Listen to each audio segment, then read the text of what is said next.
Hello welcome বন্ধুরা, explain গাইডের আরেকটি অসাধারণ এক্সপ্লেন ভিডিওতে আপনাদের সবাইকে স্বাগত জানাচ্ছি। আজকে আমরা এপিসোড 7 নিয়ে এক্সপ্লেন করব। তবে তার আগে আপনারা যদি চ্যানেলে নতুন হয়ে থাকেন অবশ্যই চ্যানেলটিকে সাবস্ক্রাইব করে দেবেন এবং পাশের থাকা বেল আইকনটি অল অপশনে ক্লিক করে দেবেন। এরপরে আমরা লিলিয়ানকে দেখতে পারি যাকে কিডন্যাপাররা ধরে এনেছিল এবং কিডন্যাপাররা লিলিকে কল করে জানিয়ে দেয় যে লিলিয়ান তাদের হাতে চলে এসেছে। তখন লিলিয়ানও তাদের জিজ্ঞাসা করে তোমাদের কে পাঠিয়েছে, কিন্তু কিডন্যাপাররা তার কোনো কথারই জবাব দিচ্ছিল না। সেই কারণে লিলিয়ান তাদের বলে তোমাকে যে পাঠিয়েছে তার থেকে আমি 3 গুণ টাকা বেশি দেবো। কিন্তু তখনও কিডন্যাপাররা তার কোনো কথাই শোনে না। তাদের সাথে কথা বলতে বলতে সে ব্রেসলেটের সুইচটা টিপারও ট্রাই করছিল, কিন্তু তার হাতের আঙুলগুলো সেই ব্রেসলেট অব্দি পৌঁছাচ্ছিলই না। এবং সেই কিডন্যাপাররা লিলিয়ানের জামা খুলতে শুরু করে এবং তারা চাইছিল লিলিয়ানের ছবি ভিডিও করে সেগুলো সোশ্যাল মিডিয়ায় পোস্ট করবে, কিন্তু লিলিয়ান তার জামা খুলতে দেয় না। উল্টে লিলিয়ান তাদের সবারই হাতে কামড়ে দেয়, যার কারণে লিলিয়ানকে ধাক্কা মেরে চেয়ার থেকেই ফেলে দেয়। এবং তখনই শামুর গ্যাংয়ের সেখানে এন্ট্রি হয় এবং সবাই মিলে সেই কিডন্যাপারদের মারতে শুরু করে এবং বলে তুমি এই মেয়েটাকে কি করে ধরে আনতে পারো যার বডিগার্ড হিসেবে শামু দাঁড়িয়ে রয়েছে। এবং অন্যদিক থেকে শামুরও হিরোর মতন এন্ট্রি হয় এবং লিলিয়ানের যেহেতু জ্ঞান ফিরছিল না সেই কারণে শামু তাকে কোলে করে তার বাড়িতে নিয়ে আসে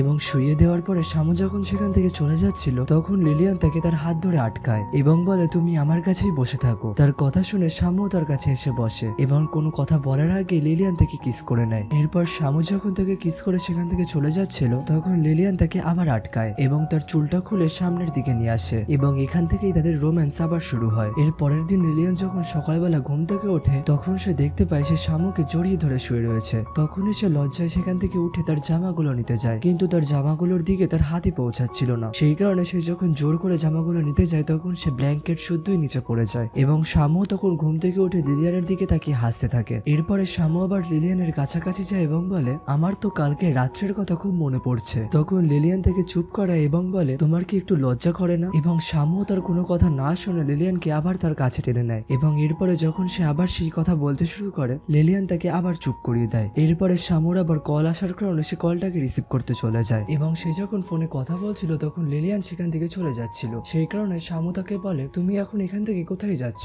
তখন শামু যার সাথে ফোনে কথা বলছিল সে তাকে জিজ্ঞাসা করে তুমি কার সাথে কথা বলছো। তখন শামু বলে আমি আমার পেটের সাথে কথা বলছি। তার এই কথা শোনার পরে লিলিয়ানও তাকে জিজ্ঞাসা করে তুমি এইসব কি বলছো।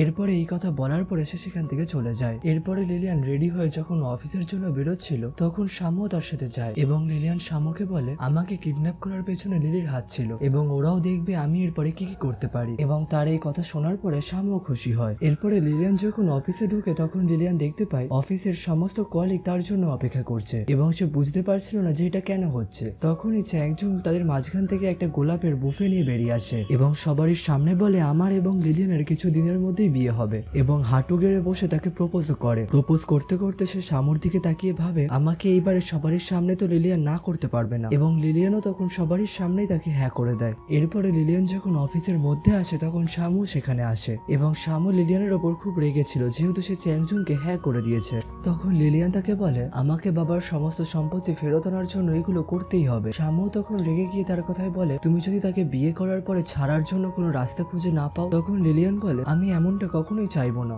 এবং আমি বাবার সমস্ত সম্পত্তি ফিরিয়ে আনতে পারলে বাবাও খুশি হবে। অন্যদিকে আমরা চ্যাংজুংকে দেখতে পারি যে তার কলিগের সাথে তার বিয়ের সম্পর্কে কথা বলছিল। সে তাকে জানায় তার বিয়েতে কি কি অ্যারেঞ্জ করতে হবে এবং চ্যাংজুং যখন তার সাথে কথা বলছিল তখন সে অফিসের রুমে একটা মেয়েকে দেখতে পারে এবং রুমের ভেতরে ঢুকে খুব আজব ধরনের ব্যবহার করে মেয়েটাকে ডাকে। চ্যাংজুংকে দেখার পরে সেই মেয়েটাও সেখান থেকে চলে যাচ্ছিল, কিন্তু চ্যাংজুং তখনই তাকে আটকে দিয়ে বলে আমি জানি তোমার ফ্যামিলি কন্ডিশন কেমন এবং তুমি যদি আমার ডিলটা অ্যাকসেপ্ট করে নাও তাহলে তোমারই লাভ হবে। কিন্তু সেই মেয়েটা তাকে মানা করে দিয়ে সেখান থেকে চলে যায় এবং রাস্তা দিয়ে যখন যাচ্ছিল চ্যাংজুং তাকে গাড়ি থেকে ডাকে এবং বলে তুমি আমার গাড়িতে এসে বসো, আমি তোমাকে বাড়ি অব্দি ছেড়ে দিয়ে আসছি। কিন্তু তখনও যখন মেয়েটা তাকে মানা করে দেয় তখন চ্যাংজুং তাকে ব্ল্যাকমেল করে বলে তোমার মা হসপিটালে ভর্তি, তুমি কি চাও তোমার মা চিকিৎসা ভালো করে না হোক এবং কালকে তুমি হঠাৎই কোনো জায়গায় গুলি খেয়ে মারা যাও। তার এইসব কথা শোনার পরে সেই মেয়েটাও চ্যাংজুং এর সাথে যেতে রাজি হয়ে যায় এবং মেয়েটা যখন চ্যাংজুং এর কাছ থেকে ফিরছিল লিলিয়ানের সাথে তার দেখা হয় এবং লিলিয়ান তাকে জিজ্ঞাসা করে তুমি চ্যাংজুং এর সাথে গাড়িতে কি করছিলে। তখন মেয়েটা তাকে জানায় আমি চ্যাংজুং এর সাথে গাড়িতে উঠিনি, চ্যাংজুং আমাকে জোর জবরদস্তি করে গাড়িতে উঠিয়েছে। তখন লিলিয়ান তাকে জিজ্ঞাসা করে তোমাকে কি চ্যাংজুং হ্যারাস করছিল।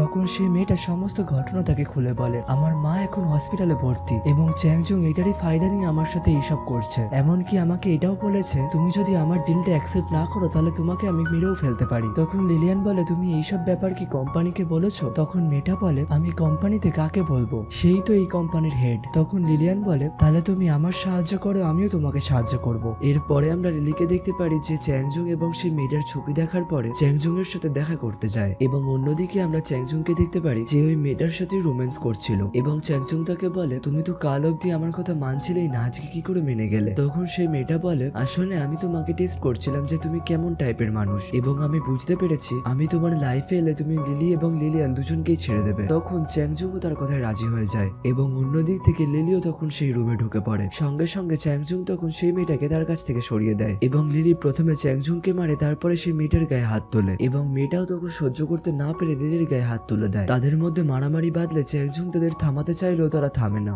এবং তাদের আওয়াজের জন্য অফিসের সমস্ত কলিগরা সেখানে চলে আসে এবং চ্যাংজুং তাদের বলে ওদের দুজনের একটু ভুল বোঝাবুঝি হয়ে গেছে, তোমরা এখান থেকে চলে যাও, ওরা নিজেরাই ঠিক হয়ে যাবে। তখনই সেখানে লিলিয়ান চলে আসে এবং লিলিয়ানকে দেখা মাত্রই চ্যাংজুং বলে এই দুটো মেয়ে নিজেই আমার কাছে চেঁচে পড়ে চলে এসছে। তখন সেই মেয়েটা এসে বলে তুমি এটা আমার সাথে কি করে করতে পারো? তখন লিলিও লিলিয়ানের কাছে আসে এবং আগের সমস্ত ঘটনা বলে যে তোমায় কোমায় পাঠানোর পেছনে আমাদের দুজনেরই হাত ছিল এবং আমি জানি তোমার সমস্ত কিছু মনে রয়েছে, তুমি শুধু নাটক কর। কিন্তু লিলিয়ান তখন তার কোনো কথারই উত্তর দেয় না। এরপরে লিলি লিলিয়ানকে আরো কথা বলে তুমি কোমায় চলে যাওয়ার পরে তোমারই বাড়িতে তোমারই বেডে আমরা দুজনাই রোম্যান্স করতাম। তখন চ্যাংজুং ও লিলিকে মেরে সেখান থেকে সরিয়ে দেয় এবং লিলি তখন লিলিয়ানকে বলে তুমি তো আমার খুব ভালো বন্ধু ছিলে, তুমি আমার সাথে এমনটা কেন করলে? এবং লিলি লিলিয়ানের কানে গিয়ে বলে তুমি একটু আগে যে কথাটা বললে আমার সব মনে রয়েছে, তুমি সত্যিই ধরেছো, আমি কিছুই ভুলিনি। এবং তুমি ভাবছো চ্যাংজুং তোমাকে ভালোবাসে, এইসব কিছুই না, চ্যাংজুং টাকা ছাড়া আর কিছুই চেনে না, তুমি সব দিক থেকে সবকিছুই হারিয়ে ফেলেছো। তখন লিলিও তার এই কথা শোনার পরে চেঁচাতে শুরু করে এবং লিলিয়ান তাকে বলে চলে যায় এর পরের দিন থেকে তুমি যাতে আমার চোখের সামনে না আসো। এরপরে অন্যদিকে আমরা ওই মেয়েটা এবং লিলিয়ানকে দেখতে পারি যারা একসাথে রাস্তা দিয়ে হাঁটছিল।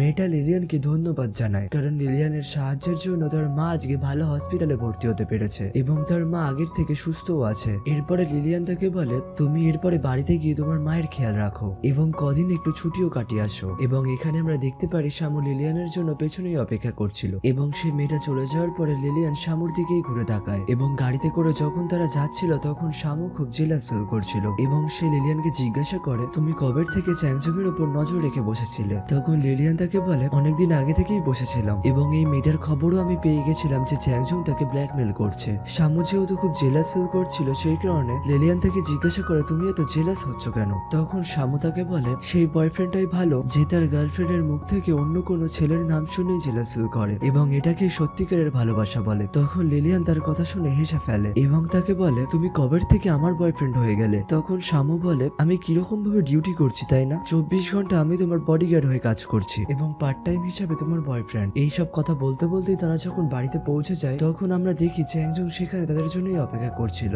এবং চ্যাংজুং তখন তাদের কাছে ক্ষমাও চায় যে আমি খুব বাজে এবং আমি অনেক ভুল কাজ করেছি এবং এর পরের থেকে আমি কোনো সময় তোমাকে চিট করব না। তার সমস্ত কথা শোনার পরে লিলিয়ান তার কাছে আসে এবং বলে আমি তোমার সাথে এখন বিয়ে করতে পারবো না এবং সবারই ফিলিংস কিছু না কিছু সময় পরিবর্তন হয়ে যায়, এটা শুধু তোমার ক্ষেত্রে হয়নি আমার ক্ষেত্রেও হয়েছে। এবং এই কথা বলার পরে সে শামুর দিকে তাকায়। তখন চ্যাংজুং তাকে জিজ্ঞাসা করে তুমি শামুকে পছন্দ করো না তো? কিন্তু লিলিয়ান তখন তার কোনো কথা না বলে সেখান থেকে চলে যায় এবং চ্যাংজুংও যখন তার পেছন পেছন যায় তখন শামু তাকে আটকায় এবং চ্যাংজুং তখন তাকে বলে দুই কাপলের মধ্যে একবার যদি লড়াই হয়ে যায় তাহলে সে অন্য কারোর কাছে চলে যাবে। তখন তার এই কথা শোনার পরে শামু বলে কিন্তু তোমাদের দুজনের মধ্যে তো লড়াই হয়নি, না তুমি ওকে মেরেছো না ও তোমাকে মেরেছে, তার মানে ও আমাকেই পছন্দ করে। এবং এই কথা বলার পরে শামু যখন ভেতরে ঢুকে যায় তখন চ্যাংজুং বাইরে দাঁড়িয়ে চিল্লাতে শুরু করে। আর এখানেই আমাদের এই এপিসোডটারও সমাপ্তি ঘটে। এপিসোডটির এক্সপ্লেন যদি ভালো লেগে থাকে অবশ্যই চ্যানেলটিকে সাবস্ক্রাইব করবেন এবং পাশের থাকা বেল আইকনটি অল অপশনে ক্লিক করে দেবেন এবং কমেন্ট করে জানাবেন এক্সপ্লেনটি কেমন লাগলো। আবার দেখা হবে পরের ভিডিওতে, সবাই ভালো থাকবেন, সুস্থ থাকবেন, টাটা।